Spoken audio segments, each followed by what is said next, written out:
Dear students, welcome to my online class. Hope you are safe and sound by the grace of the Almighty Allah in this pandemic situation of COVID-19. I am also fine. I am your teacher Monwara Begum, lecturer, Department of English, Kornofuli as a Sodori College, Kornofuli, Chattogram. Dear students, today's class is for SSC second year BM and this is English second paper.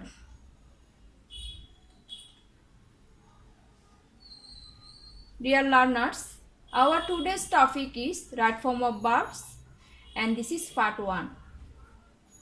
প্রিয় শিক্ষার্থীরা, আজকে আমরা right form of ভার্বটা প্রথম আলোচনা করব এবং এটা part 1, part 2, part 3 এভাবে আমি তিনটা ক্লাসে ভাগ করে তোমাদের সাথে শেয়ার করব।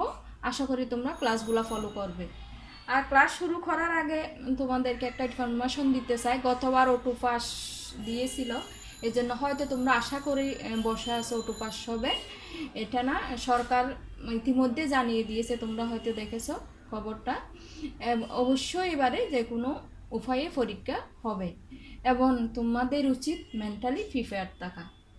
আশা করি তোমরা সিলেবাস অনুযায়ী প্রত্যেকটা ক্লাস ফলো করবে এবং আমি রুলস সহ গ্রামাটিক্যাল পয়েন্টগুলো ডিসকাস করার চেষ্টা করব। So dear students, let's begin the class. Rule 1, universal truth and habitual fact, present simple tense. Universal truth and habitual fact হচ্ছে কোনো একটা ঘটনা যদি চিরসত্য অথবা অভ্যাসগত কোনো একটা বিষয় হয়, সেটা রাইট ফর্ম অফ ভার্ব আমরা প্রেজেন্ট সিম্পল টেন্সে যেতে। প্রেজেন্ট সিম্পল টেন্স যদি হয়, অর্থাৎ তোমাকে আগের সেন্টেন্সের মিনিংটা বুঝতে হবে, সেটা কি ইউনিভার্সাল ট্রুথ অথবা হ্যাবিচুয়াল ফ্যাক্ট কিনা, সেই অনুযায়ী তোমাকে সেন্টেন্সটা কমপ্লিট করতে হবে। আমি একটা এক্সাম্পল দিছি, দেখো, the earth moves round the sun.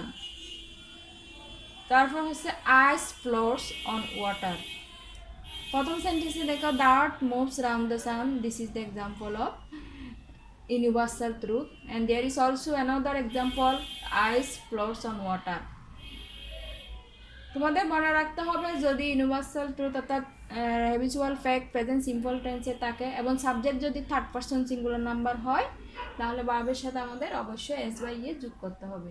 এখানে মুভের সাথে দেখো মুভস, মুভটা চেঞ্জ হয়েছে মুভস, অর্থাৎ the earth moves round the sun, যেহেতু আর্থ থার্ড পারসন সিঙ্গুলার নাম্বার। ঠিক একইভাবে আজ যেহেতু থার্ড পারসন সিঙ্গুলার নাম্বার, এখানে ভার্বের সাথে এস আছে floats, ice floats on water. And rule 2তে দেখো, modal auxiliary verb can, could, may, might, shall, should, will, would, ought to, must. যদি মডাল অক্সিলারি ভার্বের পরে ভার্ব থাকে রাইট ফর্ম অফ ভার্বে, তাহলে অবশ্যই এটা ভার্বের বেস ফর্ম হবে, B1 present form of the verb. এখানে দেখো এক্সাম্পলে, it may rain today. And question number 2তে দেখো, everybody should respect his parents. ব্যাকেটে আমি দেখো রেন, প্রথম এক্সাম্পলে দেখো রেন, এটা হচ্ছে ভার্বের বেস ফর্ম। যেহেতু রেইনের আগে বেস ফর্মের আগে মে আছে, সুতরাং এটা চেঞ্জ হবে না, অর্থাৎ রেন রেনে থাকবে। ঠিক একইভাবে এভরিবডি শুড রেসপেক্ট, এখানে দেখো সাবজেক্ট এভরিবডি পরে শুড আছে, এটাও modal auxiliary verb, modal auxiliary ভার্বের পরে ভার্বের বেস ফর্ম রেসপেক্ট, এখানেও রেসপেক্টই থাকবে। And rule 3, time expressions always, regularly, daily, sometimes, often, generally, every day, occasionally, usually, normally. These words always follow present simple tense. Right form of verb করার সময় যদি এই ওয়ার্ডগুলো সেন্টেন্সে ফেস করো, তাহলে এটা তোমাকে অবশ্যই প্রেজেন্ট সিম্পল টেন্সে করতে হবে, অর্থাৎ ভার্বটা বেস ফর্মে থাকবে। এবং in this case, if you have the subject third person singular number, you have to add S or es with the word, with the base form of the verb. A good student prepare his lessons regularly, you always come late.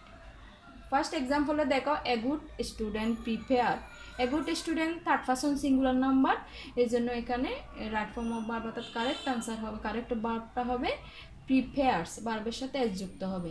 A good student prepares his lessons regularly.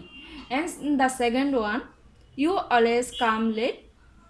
You হচ্ছে আমরা জানি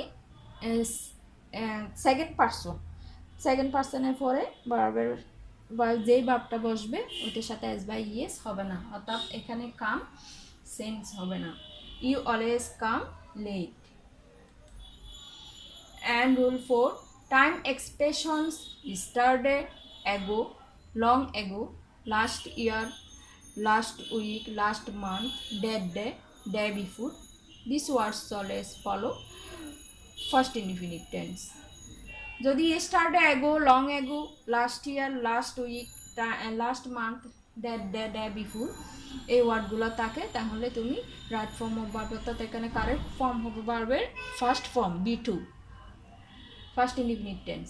example দেখো, I go to Dhaka last month. এই সেন্টেন্সের শুরুতে দেখো লাস্টের পরে একটা সময় আছে মান্থ, অর্থাৎ লাস্ট শব্দটার পরে টাইম, যে কোনো একটা টাইম থাকলে সেটা মান্থ হোক, সেটা কোনো বার, যেমন লাস্ট মানডে, লাস্ট জানুয়ারি হতে পারে, লাস্ট ইয়ার, লাস্ট উইক, তাহলে তোমাকে খেয়াল করতে হবে ওটা অবশ্যই ফার্স্ট ইনডিফিনিট হবে। তো এখানে ভার্বের ফার্স্ট ফর্ম, গুয়ের ফার্স্ট ফর্ম হবে went. I went to Dhaka last month. A long time ago there lived a poor farmer. A long time ago আছে, সুতরাং এখানে ভার্বের B2 অর্থাৎ ভার্বের সেকেন্ড ফর্ম lived হবে, there lived a poor farmer.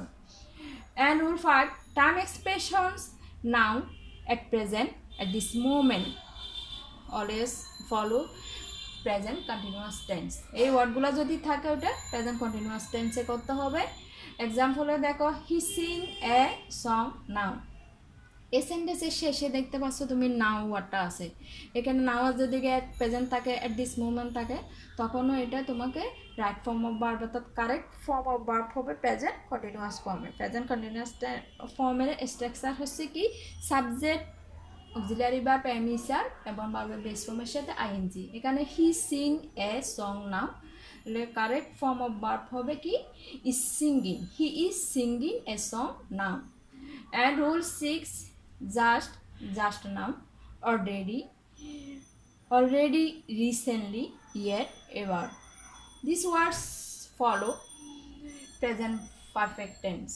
এই ওয়ার্ডগুলো যদি কারেক্ট ফর্ম অফ ভার্বে থাকে তাহলে তোমাকে ওটা প্রেজেন্ট পারফেক্ট টেন্সে চেঞ্জ করতে হবে ভার্বটা। তো প্রেজেন্ট পারফেক্ট টেন্সের স্ট্রাকচার হচ্ছে আমরা জানি সাবজেক্ট, হ্যাভ অর হ্যাজ এবং B3 ভার্বের ফার্স্ট পার্টিসিপল ফর্ম। এখানে একটা এক্সাম্পল আছে দেখো, they complete the work just now. সেন্টেন্সের শেষে আছে জাস্ট নাও।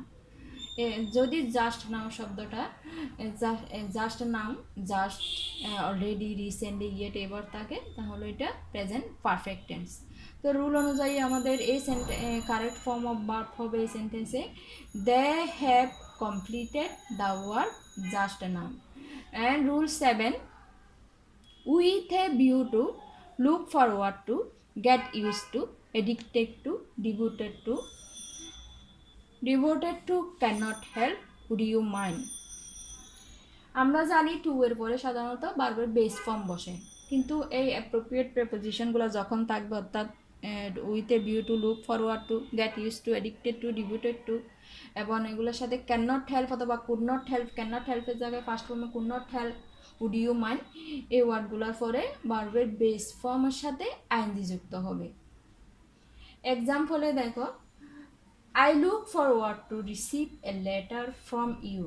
এখানে সাবজেক্টের পরে লুক ফরওয়ার্ড টু আছে, রুল অনুযায়ী look forward to with a view to, get use to, addicted to, devoted to, এই টু এরগুলোর পরে যদি ভার্ব বসে কারেক্ট ফর্ম অফ ভার্ব হবে ভার্বের সাথে, ভার্বের বেস ফর্মের সাথে আইএনজি। তাহলে এখানে এই রাইট ফর্ম অফ ভার্বের রুল অনুযায়ী এই সেন্টেন্সটা হবে, I look forward to receiving a letter from you.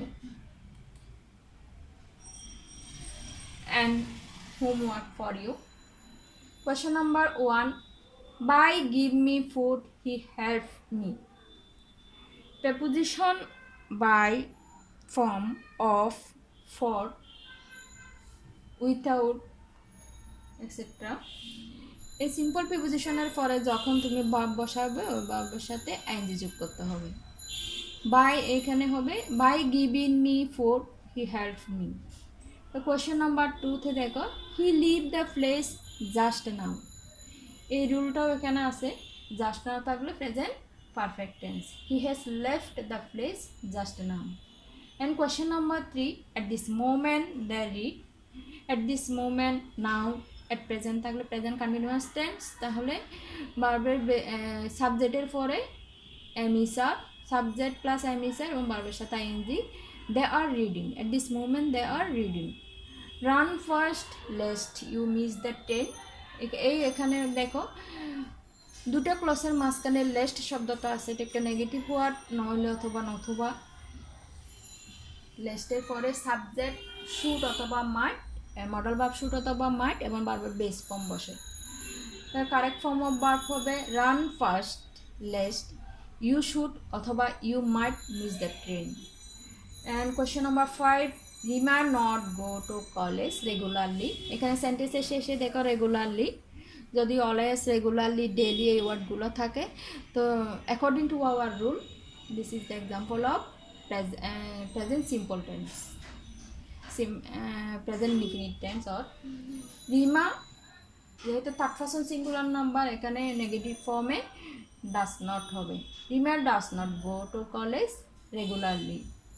And question number 6, would you mind have a cup of tea. Would you মাইন্ডের পরে আমরা জানি ভার্বের সাথে আইনজি যুক্ত হয় বেস ফর্মের সাথে, এখানে হ্যাভ আছে বা would you mind having a cup of tea. And question number 7, we should respect our teachers. Modal verb subject for a modal verb should আছে এবং ভার্বের বেস ফর্ম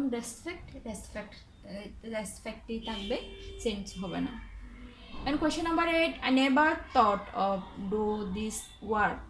এখানে সিম্পল প্রেপোজিশন অফ আছে, অফের পরে ভার্বের বেস ফর্মের সাথে আইনজি যুক্ত হবে।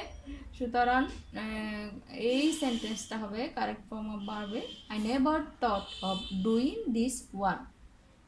Deer students, I hope you will follow the rules and try to solve these questions at home. If you face any problem to solve these questions, you can share with me. No more today.